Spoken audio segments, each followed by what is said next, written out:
Nothing. Answer. Pepe, I love your answer. No. yeah, no, that's not the case because they had this experience long before these sort of problems happen in Iran because of the sanctions. There were years that Iran couldn't send any oil, any to export any oil to other countries, and they managed. They knew how to manage the situation. With the walls, with the with the oil, with gas, everything. They have managed that. They have experience because it happened before, because of the sanctions, not because of the blockade. Mhm. That's why they know the engineers in Iran who are working in this field. They know what is the alternative and how they can manage the situation with these sort of difficulties, sudden difficulties. I would say this is because the blockade is some sort of surprise for Iran, but Yeah. it's not that much of surprise that is not manageable for Iranian. They know how to deal with it, I think, and they. So right now, it's not even one of the biggest issues in Iran. Nobody's talking about it. You look No, at the yeah. it's like I This was is trying to. that's why it's a hoax. There's not a They're making from something, a Pepe. oil company. Yeah, nothing, nothing. So this means it's not a real problem. They're making these sort of rhetorics, Pepe. It's not just about this because they're making that there is some sort of fracture in Iranian leadership. They're fighting each other in Iran. Donald Trump says they called me. They said that we are collapsing here. They're making these things up because they want to influence. Basically, their audience is in the West, is not in the East, is not in Iran. Because Hmm. the Iranians know what is happening. They know the reality on the battleground. They know the reality with the case of energy, the shortage that they have. The economy, how it works these days. They totally understand the reality of what's going on. But I think what we are talking about is about what is happening in the West, in the mainstream media, in the way that the Trump administration tries to picture the situation for the Western audience, in my opinion. Hmm. I don't see any sort of, difficulty, any sort of, somehow crushing difficulties for Iran. These are difficulties for Iranian economy, for Iranian energy. Nobody can ignore that, but they know how to deal with that. This is the Hmm. basic problem. That's why they're not talking about it in the mainstream media, in the alternative media in Iran, because many people think that Iran is just one-sided media. No, it's not that. You can find the worst critics of the Iranian government are in Iran, are living in Iran. They're not Exactly. outside of Iran. Many people don't understand it. And that's why nobody's talking about this in Iran. That's not the major issue right now. The major issue right now for Iranian is how nobody can talk because they're talking about this fracture in the leadership, the left and right. I don't know what is happening in the mind of Donald Trump. But these people, the basics, or they have different tactics for the negotiation for how to deal with the United States. But Of the course, strategy remains the same. They know tactical. that nobody would let the United States to control the Strait of Hormuz. Nobody would dictate anything to Iranians anymore. And if, because of the sanctions, they were able to force Iran for such a long time, to force Iran to some positions, it wasn't a serious position, force Iran something to accept something, but they were trying to put a lot of pressure on Iranian economy to force them into something. Or that's not happening anymore. That's Everybody's saying that that's enough. That's not going to happen anymore.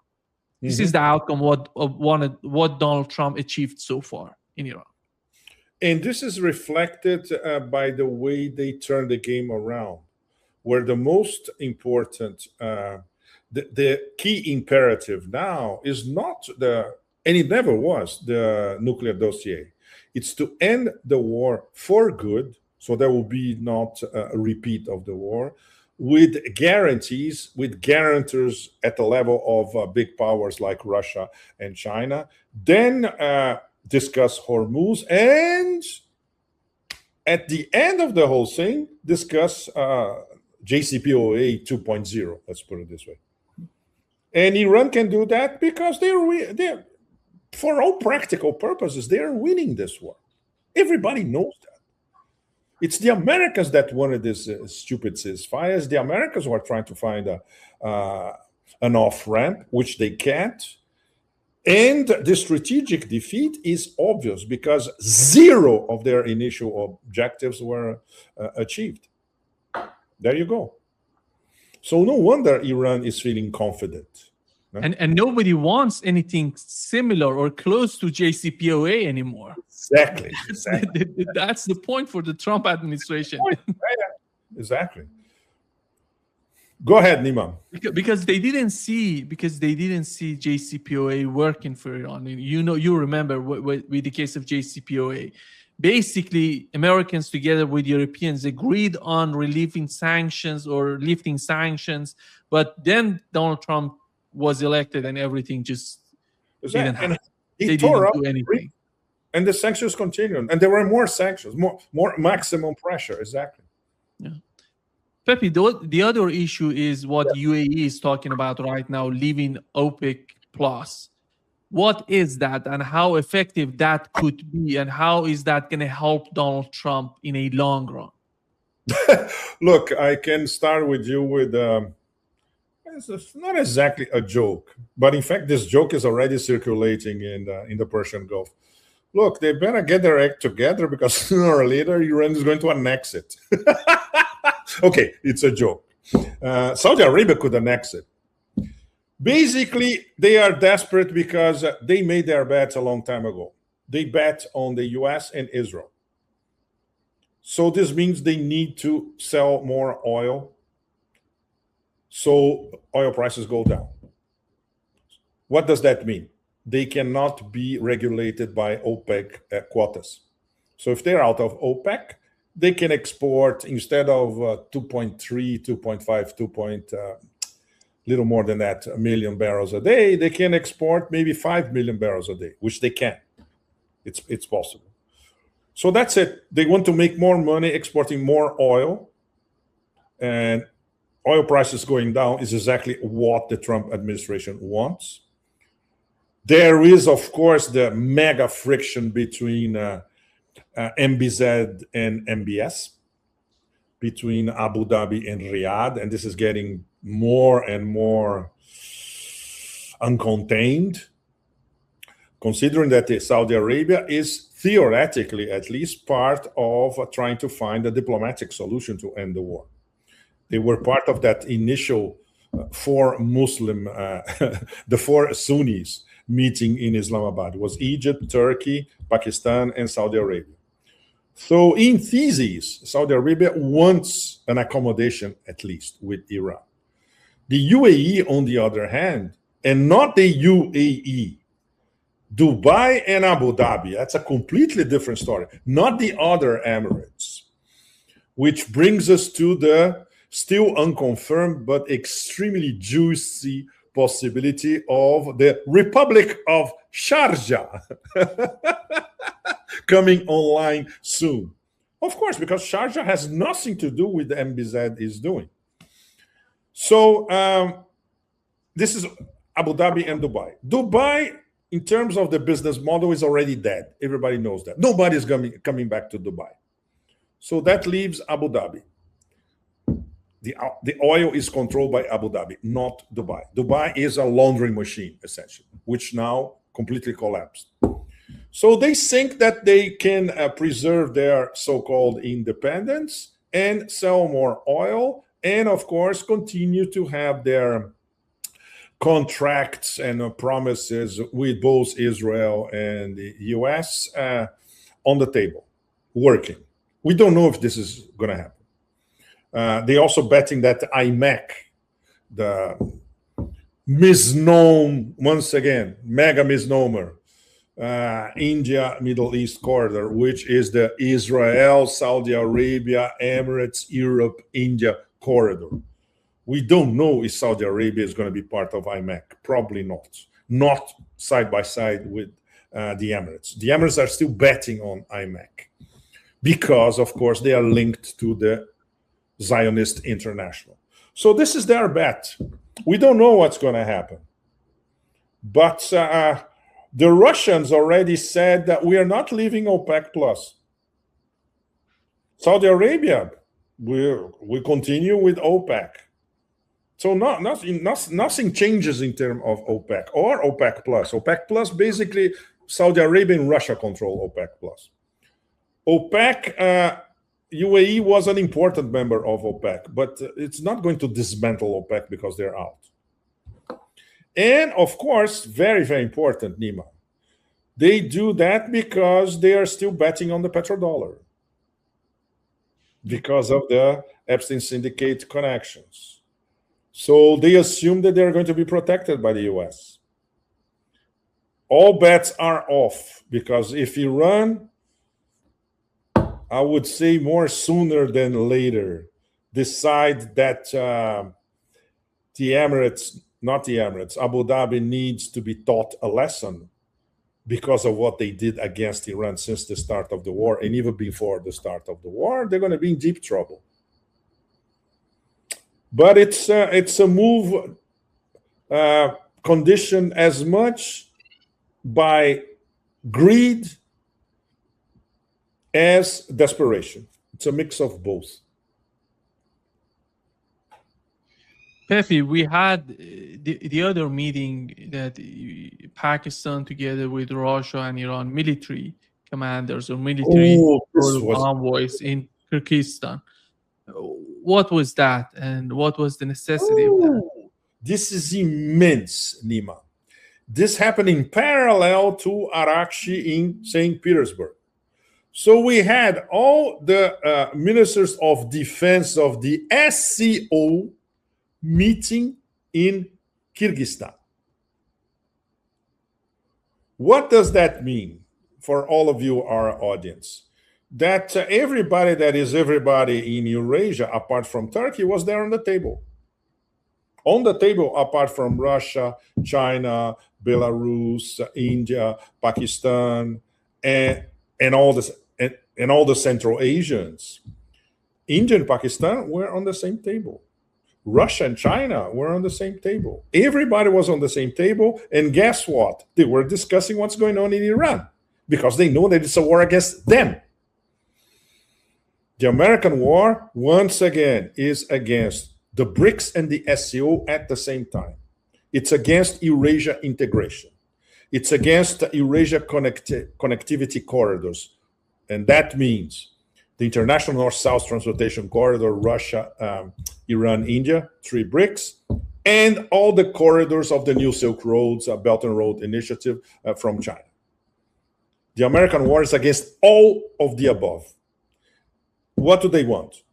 Once again, imperial mindset, divide and rule in Eurasia, pit everybody in Eurasia against each other, and mostly attack the 3 most important members. What I call the new Primakov triangle. It's not with India like it was when Primakov conceptualized it in the late 1990s, at the end of the millennium. It's Iran, Russia, and China. This RIC is the new Primakov triangle, and it's not an accident that they are the 3 top targets of the Trump administration and the American system as a whole.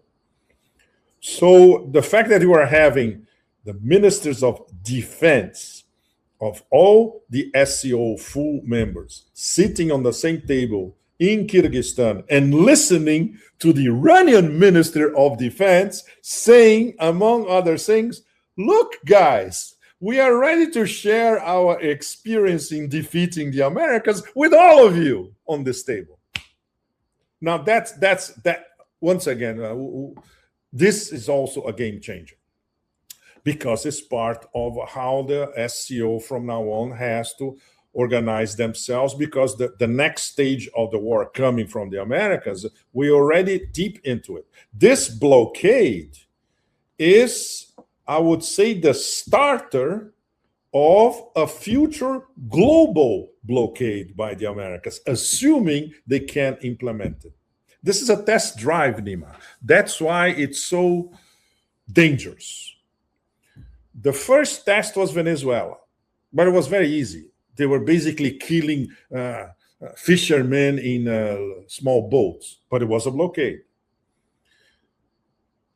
Next step.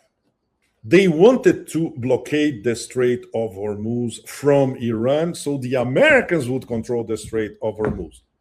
Total disaster. So what's their plan B? Okay, we blockade all Iranian ports, including the choke point, the Strait of Hormuz.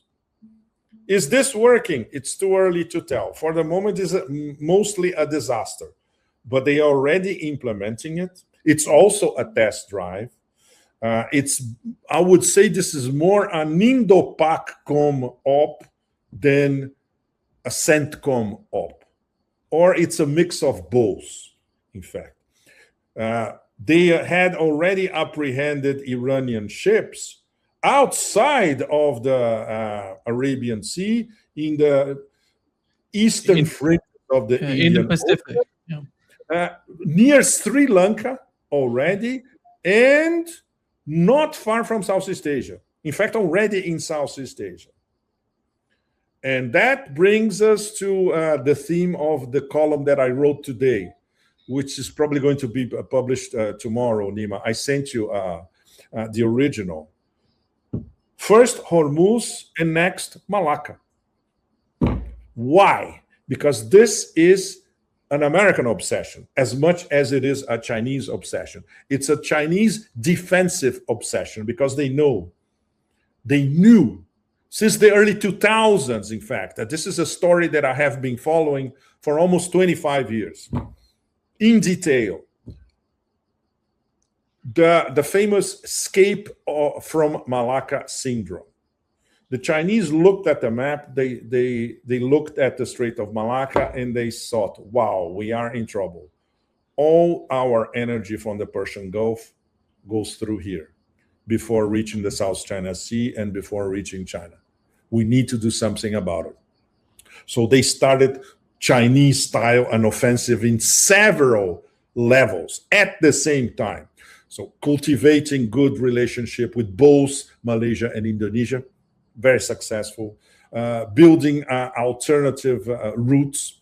That famous gas pipeline from Turkmenistan to Xinjiang was built and paid by the Chinese. Gas pipeline from Myanmar. Power of Siberia 1, which is in full capacity, and soon Power of Siberia 2. All that. Plus investing in every single form of green and sustainable energy on the planet. And they excel in all of that. It's, for instance, when I was traveling Xinjiang last year, and you see the electrification of Xinjiang, you see those forests of wind turbines, solar panels, solar farms, etc. And the fact that Xinjiang has so much energy that they sell energy to the rest of China combined, So that's it. So this was the Chinese strategy to escape from Malacca, because they knew that sooner or later, the Americans will try to do something funny in the Strait of Malacca. And we are approaching that juncture, Nima. Sooner or later, they will try something. The first step was that very dodgy military defense agreement that the Minister of Defense of Indonesia signed with the very drunk, very tattooed Secretary of War in Washington. That's tricky. For instance, there was a clash between the Minister of Defense in Jakarta and the Minister of Foreign Relations. They said, what the hell are you doing? We're going to be in the middle of a war between the US and China. And we don't need that. It's the last thing we need at the moment. And the Americans, of course, they are bragging that they're going to have blanket overflight rights over Indonesia territory bordering the Strait of Malacca. If that happens, guess what the Chinese response is going to be? I would not want to be in Jakarta when that happens, if that happens. So we are getting slowly but surely this transfer from Hormuz to Malacca, and part of what is essentially a global American blockade of everyone that escapes selling energy in petrodollars and everyone that is Putin's definition of Iran, independent and sovereign. So that's why what we're seeing now is a test drive, and things can be much more hardcore from now on. I think 80% of their energy Chinese is receiving from the Strait of Malacca. 80%. Yes, true. 80% of, yes, because everything that comes from the Persian Gulf has to go through the Strait of Malacca. There's no other way. It could go through the Straits of Sunda, the Strait of Lombok, but the easiest way is the Strait of Malacca. So the Indonesians, they have to be very careful on how they manage this thing, because they now are under pressure from the Americans, and the Chinese are looking at it in with meticulously. Yeah, it's not just about, we have Japan receiving from using that strait. You have yes, everybody, sure. Yeah. Yes. So considering that a key plank of the American strategy is we need to control all sources of oil, and all sources of oil have to be, everything has to be settled in petrodollars. So this means they have to, we are already in the first stages. They have to install a global blockade. There's no other way. And this is their strategy, which is now very, very clear, not only for China, but for all those people who are sitting at that table in Kyrgyzstan, the SCO nations. And but everybody's going to find ways to dribble that. For instance, it's not by accident that early this week, Pakistan liberated these 6 overland corridors with Iran. Why? Because the transit country between Iran and China, apart from Central Asia, which is the longest way, the easiest way between Iran and China is via Pakistan. And Pakistan has excellent relations with China. They are part of the New Silk Roads. China is building the China-Pakistan Economic Corridor. And they have very good relations with Iran that's why Iran trusted them to be the mediators, trying to find a way out of the war. So, this is going to move a lot. And of course, all the railway maze from Xinjiang across Kazakhstan, Kyrgyzstan, Turkmenistan, going to Iran. This is going now this is on overdrive.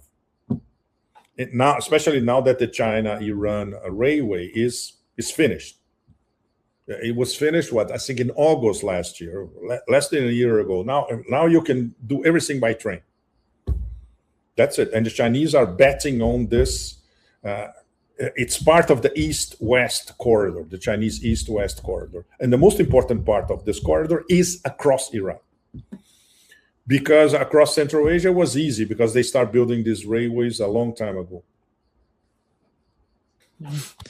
I think one of the crucial points for SCO is how to secure, how to protect these routes for the future of the East, Eurasia, the whole concept of Eurasia.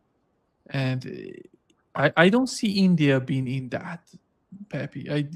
India is so tricky. I see Russia, China, and Iran being together in that concept, because we accept it or not, this blockade is just bringing some new points in the mind of Chinese government, for example. Yes. So what would happen? What would, how would we react to if the United States tries to do the same thing to us, to Chinese government, or to Russia, for example?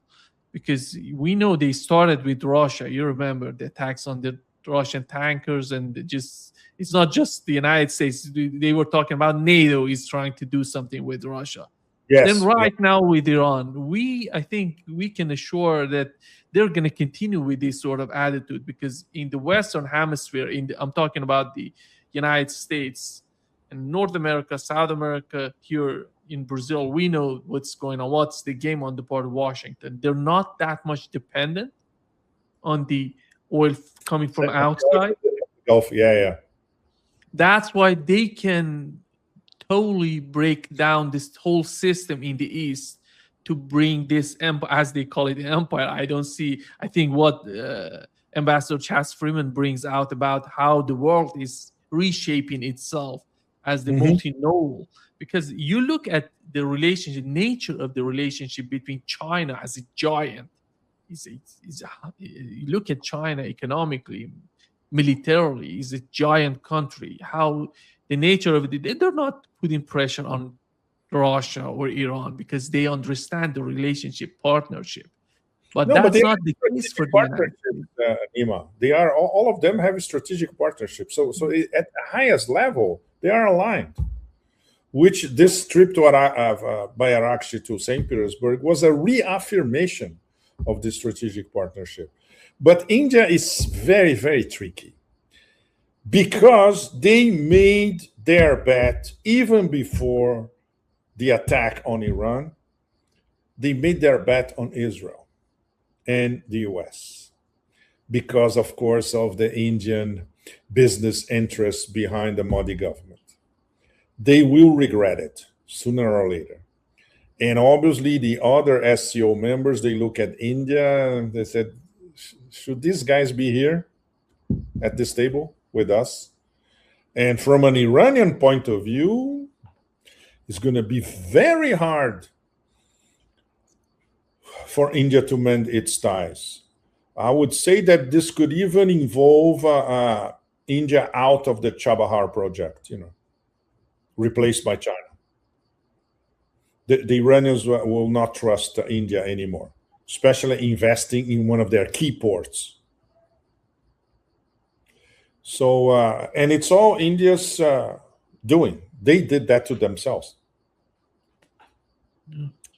So, well, and of course, once again, BRICS is in coma to a large extent because of what India has been doing. It's not because of China, Russia. No, it's because of India. And they didn't say a word about one fellow BRICS member being attacked by the US. Nothing. So this will have consequences, serious consequences. Yeah.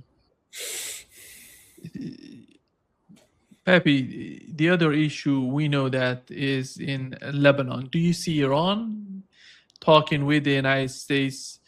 How does Iran want to bring in the case of Lebanon? Because the case of Lebanon is so serious. We know that the United States... But the problem is, how can you deal with the fifth columnist traitor government in Beirut? What are these people doing? They should be out. They should be thrown out. If these people continue in power, nothing's going to happen. And of course, the death cult will continue to bomb whole villages and small towns in southern Beirut and exterminate them from the map, literally, without one peep from the international community. Same with Gaza. It's Gaza 2.0, now applied to southern Beirut, southern Lebanon as a whole. Yes. It's absolutely disgusting, and it's not going to change. And the only ones who are resisting are Hezbollah, for obvious reasons. We all know that. Hezbollah will always resist. And now, with their new leadership and the cadres that, second rank or third rank, as competent as the previous one who were assassinated, they can resist this a very, very long term. But obviously, it's very hard to resist when whole areas are being literally bombed from the only war that the death cult knows how to conduct, apart obviously from killing women and children, is to bomb from above and raise populations literally from the map. It's absolutely disgusting. And we should not expect anything coming from the United Nations. No question about that. We should not expect anything coming from the collective West. So the only ones who are actually defending Lebanon are, once again, Iran. I think that's why we're not going to have, basically, when I think about an agreement between Iran and the United States, that's impossible. It's impossible. Because the first point for Iran is to permanently end the war, which is Iran and Lebanon and the axis of resistance, the whole axis of resistance. The whole axis, exactly. Goes to, I would say, goes to Gaza as well. They're not going to. Yes, of course. Yeah, it's going to be all together. That's why Donald Trump doesn't have that sort of power, or he didn't practice it so far. That's why I don't think that he's going to be able to do anything to put, to somehow convince the government in Israel to do something differently. They're literally destroying the South. He's controlled by them, Nima. How can he even try to do something? He's totally controlled by them. And now with signs of progressive dementia, compounded with that narcissism, intergalactic narcissism, it's even worse. And of course, lies, nonstop. Lies and bragging. And then bragging, lies. That's it. That's the only narrative.